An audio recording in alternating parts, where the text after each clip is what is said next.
Pokemon's movesets don't always make much sense. So good morning fellas, my name is Matt, and today we're gonna look at some Pokemon that learn moves that they seemingly shouldn't. We'll also explain some possible reasons why Game Freak chose those moves anyway. Alright, let's get started. What's up, I'm Elias, and Gastly can learn Thunder Punch, Fire Punch, and Ice Punch. There's one other punch move it has access to, sort of, but we'll get to that a little later. Gastly doesn't have hands, citation needed, or anything else that it could punch you with, but we have to consider when it was given the elemental punches. These moves are TMs in Generation 2, and tutor moves in Pokemon Emerald. Gengar could learn all three, and they proved to be quite nice tools. It got quite a bit of use out of Fire and Ice Punch because the physical special split hadn't happened yet. Fire and Ice moves were all special back then, so they used Gengar's highest attacking stat. Thunder Punch is a fine move too, but Gengar can also learn Thunderbolt, which is quite a bit stronger. Our boy's a Ghost Poison type, and both of those types were physical before the split. Gengar's attack stat of 65 is, to put it nicely, hot garbage.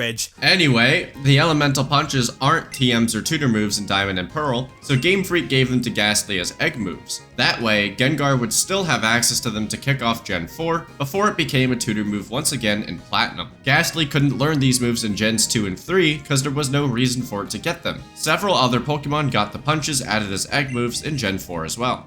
Waking up at 6:30 in the morning every day to go to work to just like take phone calls for 8 days? Oh my god. It makes... Eight days? Sorry, 8 hours. My man is working 8 days per day.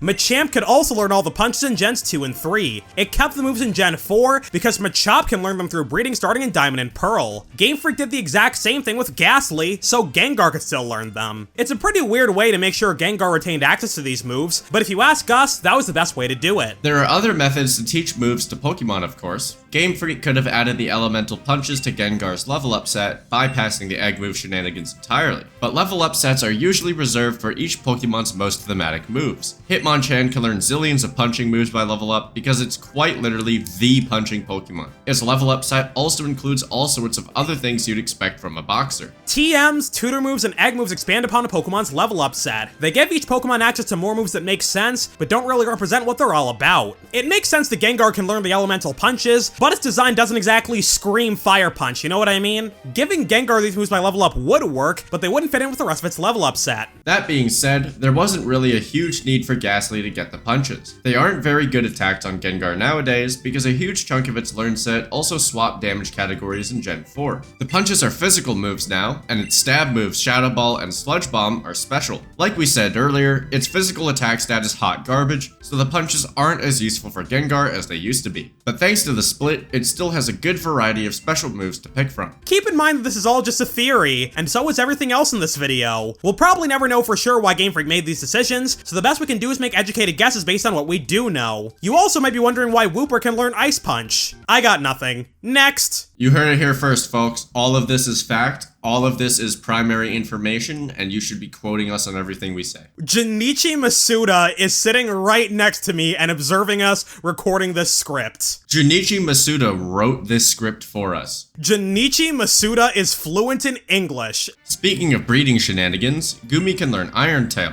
The reasoning behind this one is very similar to Gastly learning punch moves. Iron Tail was a TM in Gens 2 through 4, and a tutor move back in Black and White 2. Goodra was added in Pokemon X and Y, and Iron Tail isn't available through either of those methods in that game. Iron Tail makes sense for Goodra to learn, so Game Freak had two ways to add the move to its learn set. You could put Iron Tail in its level up set, or add it to Gumi's egg move list. Game Freak chose to make it an egg move, but we're not huge fans of that decision. Honestly, the way they handle Goodra's moveset is all over the place. Goodra's big honk and tail is a notable part of its design. Its original Pokedex entries don't talk about its tail, but some of its later entries do. It fends off bullies with its tail, right, because a giant slug dragon is going to have a bunch of bullies. And it's strong enough to send a dump truck flying. Goodra can learn several tail moves through a variety of different methods. Yeah, Goodra weighs 331 pounds. That's a unit. That tail is sending you to another zip code. In Gen 6, Goodra learns one tail attack by level up, Dragon Tail. Barely audible incorrect buzzer. I mean Aqua Tail.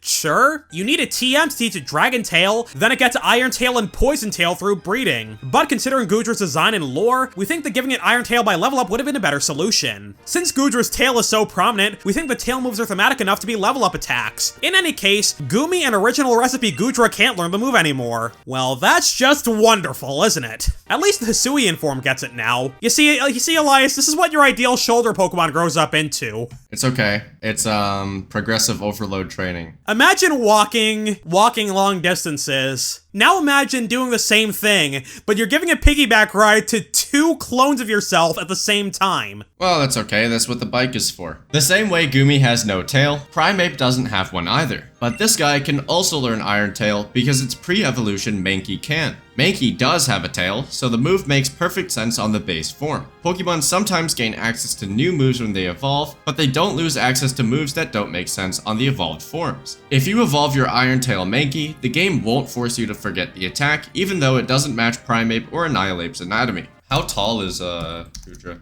Goodra is 6'7". That's bigger than LeBron.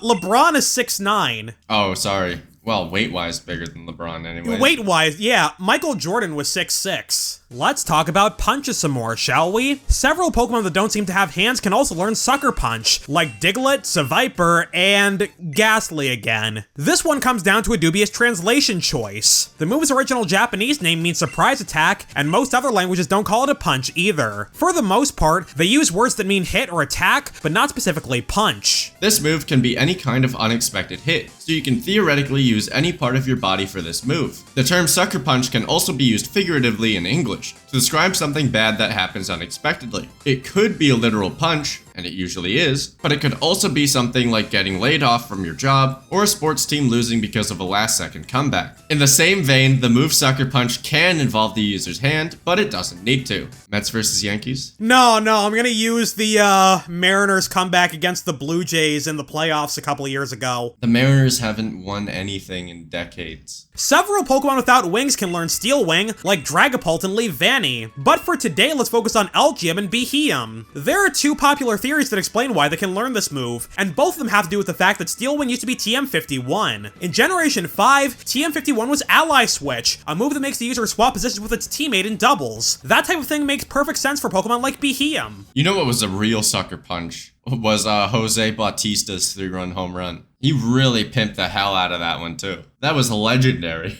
To be fair, the inning was already going disastrously. The Rangers made 3 errors in a row. If that's not a recipe for disaster, I don't know what is. In Gen 6, Ally Switch was removed from the list of machines, and Steel Wing took its place as TM51. So the prevailing theory is that when X and Y were being developed, Game Freak forgot to make Beheeyem incompatible with TM51 now that it's a completely different move. So it was given Steel Wing by accident, and it's everyone else's problem now. Is that actually what happened? Who knows? But it's the most plausible explanation we've heard. There's another old theory, but it doesn't really hold up nowadays. Elgyem and Beheeyem were heavily inspired by aliens. Elgyem's name is a corruption of the acronym LGM, which is short for Little Green Men. Beheeyem's name similarly comes from BEM, or Bug-Eyed Monster. Those are 2 pop culture stereotypes of what aliens would look like. Beheeyem also hangs out above wheat fields, which is a reference to the theory that crop circles are created by aliens. Beheeyem could also be inspired by Area 51, a US Air Force base that's become the center of many alien-related conspiracy theories. With that in mind, it would make some sense if the alien Pokemon could learn TM51, regardless of what the move actually is. Unfortunately, that theory is kind of outdated. In Pokemon Sword and Shield, TM51 is Icicle Spear and TR51 is Dragon Dance. Beheeyem can't learn either of those moves, so the Area 51 theory is likely unlikely to be true. With all that in mind, we think the Ally Switch theory makes the most sense. The hardware store's bridge is 30 seconds long.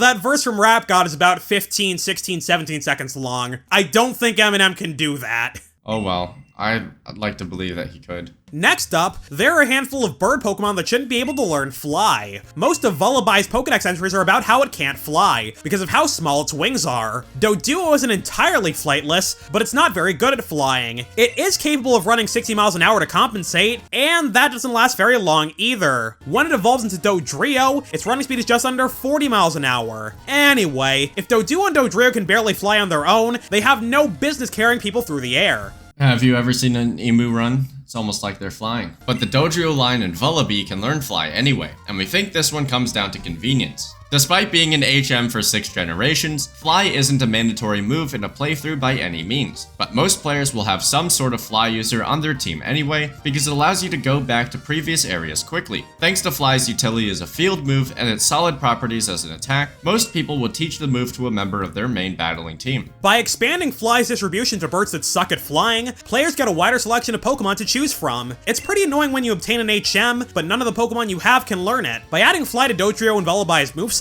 you don't have to go out and catch a second flying type. That means more players are able to use the Pokemon they want, instead of some random bird they didn't really want to catch in the first place. Oh, I see. Vullaby. Vulture and Lullaby, yeah. It's definitely Vullaby looking at it now. Vullaby learning Fly is convenient in another way.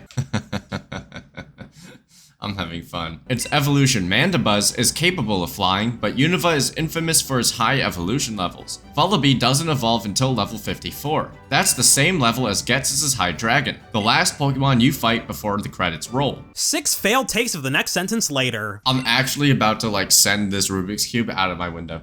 Please don't. So let's imagine a world where Vullaby can't learn this move for a second and you decide to use one as your flyer. Even after you get the Fly HM, it would be a while till you could actually use it as a field move. You probably wouldn't have a Mandibuzz until the very end of the game. By giving Vullaby access to Fly, people are more likely to use it in Mandibuzz in the mid to late game. If it couldn't learn that move, many people would go out and catch a different Pokemon to use with their flyer. In all likelihood, that new flyer would replace Vullaby entirely on the team, since the new Pokemon would also probably be a flying type. A lot of players don't like overlapping types in their playthrough teams, so Vullaby would fall to the wayside in many cases. Many people won't want to use a flying type that can't fly. This theory is kind of a stretch though. Having a wide variety of possible Fly users is nice, because whenever it's an HM, it's the primary form of fast travel. The problem with our idea is that there are also plenty of Pokemon that can fly but still can't learn this move. There are 14 bugged flying types in this game, but none of them can learn Fly. Quite a few of them seem like they should be able to carry you around too. Did you know Butterfly... Oh no. Did you know Butterfree weighs 70 pounds? If a 4-pound Pidgey can fly a 10-year-old across a region, surely Butterfree should be able to as well, yeah? And don't call me Shirley. Scyther and Vespiquen seem like they should be big enough, but they can't learn Fly either. So take this section with a grain of Garganical. This move doesn't make a lick of sense. You could argue that the game is making a subtle suggestion to switch to a different flying type, since bug flying types tend to be weak. That's not the greatest explanation, but we'll probably never know for sure. Aerial Ace is a flying type move that never misses. It's a solid mid-game attack, and it also sees some use competitively, thanks to the ability Technician. Despite its name, many ground-type Pokemon can learn this move. So can Beartic, right? Let's see. Beartic can indeed learn Aerial Ace. Let's go! Anyways, despite its name, many ground-type Pokemon can learn this move, including Garchomp and Hippowdon. Even Dugtrio can learn this move despite being fully anchored into the ground. You can't even lift it into the air with telekinesis. This guy isn't an aerial anything. To make sense of all of this, we've got to look at Aerial Ace's Japanese name, Swallow Return. That doesn't explain much on its own, so let's go further down the rabbit hole. In Japanese, the move is named after a sword technique called the Turning Swallow Cut. It involves a slash downwards, followed immediately by a slash upwards. It was named after how a swallow's tail moves when it flies. Aerial Ace is a flying type move because of its inspiration, rather than what the user is actually doing. You don't have to be airborne in any way to pull it off, they just have to be able to slash quickly. Aerial Ace is just like any other slicing move, and Dugtrio can learn plenty of those. It also gets Night Slash, Regular Slash, and Shadow Claw, so Aerial Ace fits right in. That also seems to imply that Dugtrio has claws to slash with, but they're hidden underground most of the time. I'd like to solve a bunch of pill pushers. This is a Wheel of Fortune, Joe! Did you ever see the one where 3 guys couldn't figure out how to pronounce Regis Philbin and Kelly Ripa? No. You know, people can survive a kick by a horse. Not comfortably, I don't think. No, you get hospitalized, but I haven't gotten kicked by a horse before, but... Hello, Elias. I've been considering taking all the money out of my bank account and throwing it in a lake. Please advise.